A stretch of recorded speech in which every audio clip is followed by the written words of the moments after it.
আমরা যখন শেষ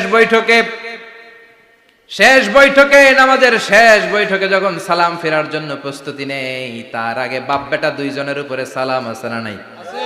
একটা দুরুদ আছে না নাই? দুরুদের নাম দুরুদে আল্লাহুম্মা সাল্লি আলা মুহাম্মাদ ওয়া আলা আলি মুহাম্মাদ কামা সাল্লাইতা আলা ইব্রাহিম ওয়া আলা আলি ইব্রাহিম ইন্নাকা হামিদুম মাজিদ। আল্লাহ সাইয়েদনা ইব্রাহিম ও তার বংশের উপর যেমনি রহমত প্রেরণ করেছেন, বিশ্ব নবী ও তার বংশের উপর রহমত নাজিল করে। আল্লাহুম্মা বারিক আলা মুহাম্মাদ ওয়া আলা আলি মুহাম্মাদ কামা বারাকতা আলা ইব্রাহিম ওয়া আলা আলি ইব্রাহিম ইন্নাকা হামিদুম মাজিদ। ও আল্লাহ, সাইয়েদনা ইব্রাহিমের বংশের উপর এবং তার উপর যেমনি বরকত নাজিল করেছেন, বিশ্ব নবী ও তার বংশের উপর তেমনি বরকত নাজিল করে।